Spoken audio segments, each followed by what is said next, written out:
मतलब जिस घर में हाथी आतंक किए उस घर में आप लोग नहीं थे उस टाइम? हाँ, उस समय नहीं थे, कभी रहते थे कभी नहीं रहते। क्या रखते थे उस घर में? उस घर में टोटल खाने पीने का दिन में हम लोग टोटल खाना उना बनाते थे, कभी रहते थे कभी नहीं रहते थे। अच्छा, गोली कांड हुआ था?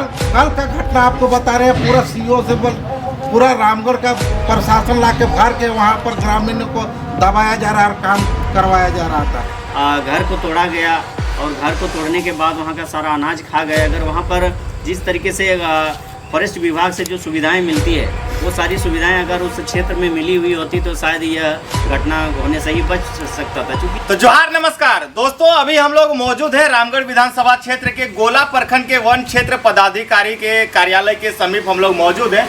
ये देख सकते हैं और तमाम लोग यहाँ पे मौजूद हैं। और जैसा कि आपको बता दें कि लगातार हाथियों का जो उत्पाद है वो आए दिन गाँवों में हाथी आते रहते हैं। उसके बावजूद भी किसी भी तरह का वन क्षेत्र के जो पदाधिकारी हैं वो किसी भी तरह का जायजा लेने के लिए ना वहाँ पे पहुँचते हैं, ना किसी तरह का लोगों का समस्या का समाधान हो पाता है।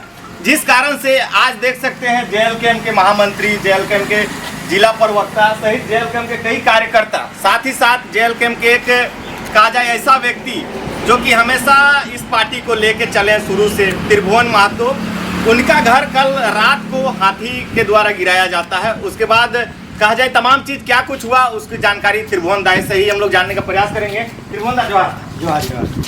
अच्छा, आपका घर सुन रहे हैं कि हाथियों के द्वारा गिराया गया है? हाँ, बहुत ही खतरनाक तरीके से गिराया गया, यानी चारों तरफ से घेर के और पूरा गिराया गया। कब का घटना है ये वाला? ये 1 तारीख को लगभग 11 बजे से स्टार्ट कर चुका था। उस समय तो हम लोग जान नहीं पाए, जब लोग कुछ चुनने के लिए जब चल गए कि अभी जो सीजन चल रहा है कोयड़ी वाला, मतलब जिस घर में हाथी आतंक किए उस घर में आप लोग नहीं थे उस टाइम? हाँ, उस समय नहीं थे, कभी रहते थे कभी नहीं रहते थे। क्या रखते थे उस घर में?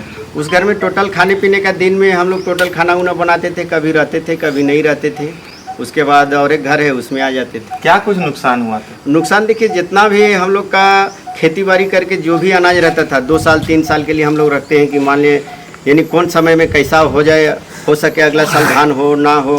तो इस प्रकार से हम क्या है कि वहाँ पूरा अनाज भंडारण किए हुए थे कि जितना भी मेरा यानी खेती बाड़ी का रहता था सब वहीं, और खाना पीना भी टोटल वहीं बनता था। अच्छा, फॉरेस्ट के लोग को आपके घर जाना चाहिए या फिर आपको फॉरेस्ट के पास आना चाहिए? क्या नियम क्या है आप बताइए। देखिए, नियम तो यही होना चाहिए कि मान लेते आप इस विभाग का मालिक हैं, अब मालिक हैं तो अब मान लिया आपका यानी जनता कहाँ परेशान में है, किस प्रकार से कहाँ समस्या आ रहा है, वहाँ जाना चाहिए। लेकिन इतना सारा अखबार में दिया, सब मीडिया पहुँचे, लेकिन उसके बाद भी बता रहे हैं कि आज भी क्या है कि पूरा हाथी लोग खाया है। अच्छा, वन विभाग के लोग अभी तक आपके घर गए हैं कि नहीं गए? हाँ, एक बार गए हैं सिर्फ देखने के लिए? हाँ, देखने के लिए। लेकिन जब शुरू फोन लगाए तो फोन वो नहीं उठाए।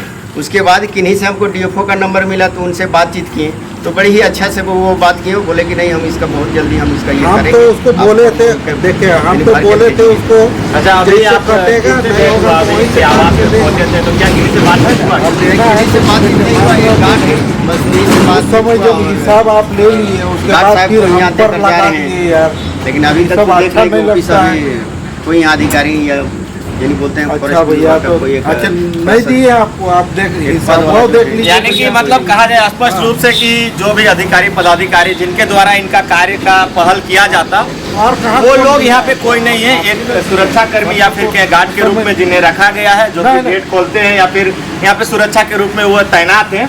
उनसे इनकी भेंट मुलाकात हुई है, लेकिन कोई भी अधिकारी यहाँ पे नहीं है। लेकिन मेरा ये कहना है कि जब कहा जाए, आप दिखाइए चारों ओर, देखिए इतना लागत से कहा जाए कि सरकार ने यहाँ पे आवास बनाया है कि जो भी वन अधिकारी होंगे वो यहाँ पे रहेंगे। लेकिन उसके बावजूद भी अभी वर्तमान समय में अभी हम लोग यहाँ पहुँचे हैं, यहाँ पे किसी भी प्रकार का कोई भी अधिकारी पदाधिकारी यहाँ नहीं मौजूद है, सिर्फ एक गार्ड मौजूद है। तो कहीं ना कहीं ये जो क्षेत्र है ये जंगल एरिया है और यहाँ पे लगातार हाथी आते हैं, लोगों की समस्याएं लगातार आते रहती है, लेकिन किसी भी तरह का कोई ध्यान नहीं दिया जाता है। तमाम लोग भी यहाँ पहुँचे, पांडुदा से भी बात करते हैं। जो क्या लगता है आपके जो वन क्षेत्र के जो अधिकारी पदाधिकारीगण हैं वो कहीं ना कहीं देख रहे हैं अपने कार्य क्षेत्र में या फिर कहीं अपने आवास में मौजूद नहीं रहते हैं, जनता समस्या लेके यहाँ पे पहुँच रहे हैं, लेकिन उनका समस्या किसको वो लोग सुनाएंगे?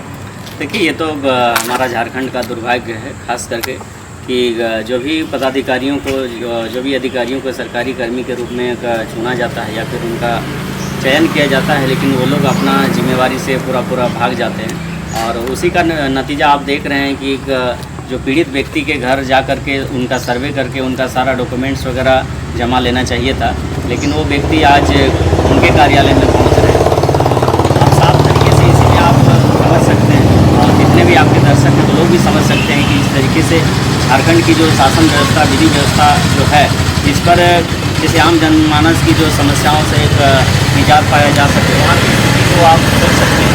इसलिए सबसे बड़ी ये कमी रह रही है कि लोग आ रहे हैं, पीड़ित लोग यहाँ कार्यालय में आकर के अपना 1500 रुपया का बिल जला करके आकर के और आवेदन कर रहे हैं। और उसके साथ साथ सबसे बड़ी बात यह है कि जिस तरीके से जो घटना घट रही है, ये आए दिन जैसे हाथियों के द्वारा जो उत्पात किया जा रहा है, हमें नहीं लगता है कि अगर अधिकारियों के द्वारा इस विषय पर अगर विशेष रूप से गंभीरता से लिया जाता तो इस तरह की घटनाएं नहीं घटती।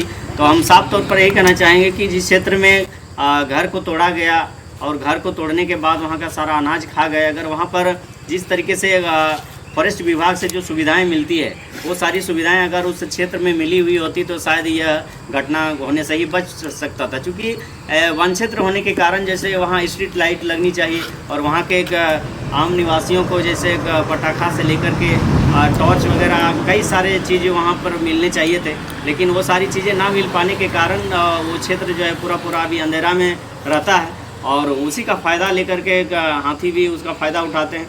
साथ साथ कई ऐसे जैसे जो वनकर्मी होते हैं, जिन लोगों को क्षेत्र में भ्रमण के लिए, देखरेख के लिए जैसे उन लोगों को वहाँ पर रखा गया है, उन लोगों की भी काफ़ी लापरवाही पता चल रही है। जिस तरीके से अभी हमारे जैसे पीड़ित जो व्यक्ति हैं त्रिभुवन यहाँ पर आए हुए हैं, इनके साथ में कोई सहयोग नहीं, कोई सपोर्ट नहीं उनका रहा, तो इसलिए दुर्भाग्य है। काफ़ी हम लोग निंदा करते हैं यहाँ के अधिकारियों का कि अपना कार्यशैली को सुधारें। और आपके चैनल के माध्यम से हम लोग ये हिदायत भी देना चाहेंगे कि आम जनमानस के प्रति उन लोगों का व्यवहार, उन लोगों का रवैया अच्छा हो, ताकि आम जनमानस को किसी तरह की परेशानी ना हो, और नहीं तो आने वाले दिन में हम लोग यहाँ पर आंदोलन करने के लिए बाध्य होंगे।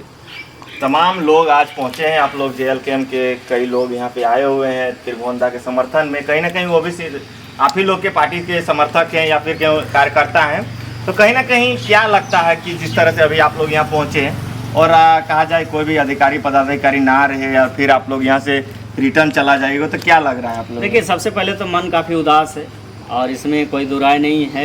हर कोई चाहता है कि अगर हम कार्यालय में जाते हैं तो वहाँ अधिकारी से मेरी भेंट होनी चाहिए, मेरी समस्या को वो सुने, सबका ये आस एक उम्मीद होता है। लेकिन कहीं ना कहीं हर जगह यही दुर्दशा है।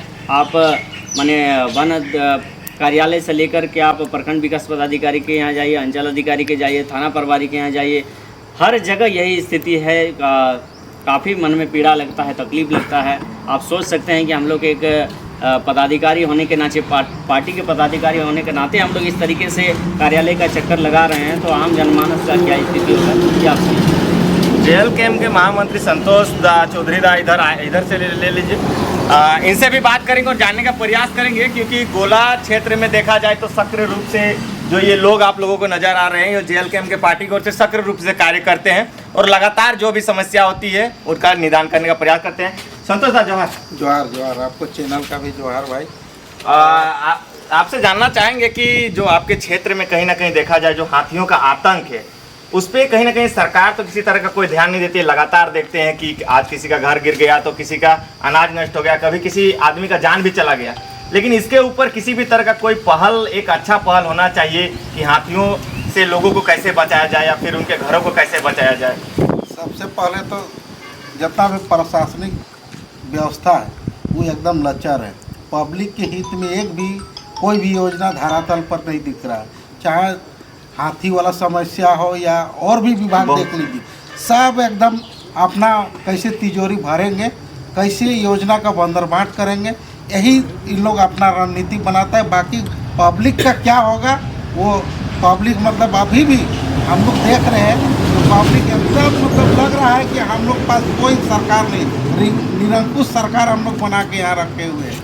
अच्छा, आप लोग लगातार क्षेत्र में इधर उधर जाते हैं, क्या लगता है कि जो आपके रामगढ़ विधानसभा क्षेत्र का वर्तमान हालात है, वो जो वर्तमान के जो नेता मंत्री लोग हैं जिन्हें कमान आप लोगों ने दिया है, यहाँ की जनता ने दिया है, क्या आने वाले 4 सालों में वो लोग रामगढ़ विधानसभा का कायाकल्प बदल लेंगे या फिर और भी कहा जाए खराब होगा? बदलेंगे कहाँ जी? अभी देखिए ना, जिस जगह से आप आंदोलन करके नेता बने हैं, आप वहाँ का हालत देखिए। कल देखिए छावनी में तब्दील करके लोगों को डराया धमकाया जा रहा है और वहाँ काम करवाया जा रहा है। तो आप कहाँ थे? आपको कौन सा कंपनी आईपीएल या फिर ईएमएल? कहाँ से आप पैदा कहाँ से लिए हैं? आईपीएल से लिए है ना। अच्छा, गोली कांड हुआ था। कल का घटना आपको बता रहे हैं। पूरा सीओ से पूरा रामगढ़ का प्रशासन ला के भर के वहाँ पर ग्रामीणों को दबाया जा रहा है और काम करवाया जा रहा था। अच्छा, वो रोड वाला क्या बोल रहे हैं? नहीं, पाइपलाइन वाला। हाँ, तो उधर से जो रोड पाइपलाइन बिछाया जा रहा है। इनको देखना चाहिए था कि भाई हम जहाँ से हम नेता बने हैं वहाँ का कम से कम दुख दर्द देखना चाहिए, बाकी जगह छोड़ दीजिए। अभी तो इन लोग का जानते हैं ना एकदम कौन हमको वोट दिया है कौन नहीं दिया है, बस इसी में लगा हुआ है। मतलब आदमी को चुन चुन के काम कर रहे हैं। बस एकदम वही काम कर रहा है। इन लोग को कल हम लोग को वोट दिया था, वहाँ कोई एकदम नहीं, पूरा ग्रामीण दहशत में अचानक वोट कहाँ से आ गया।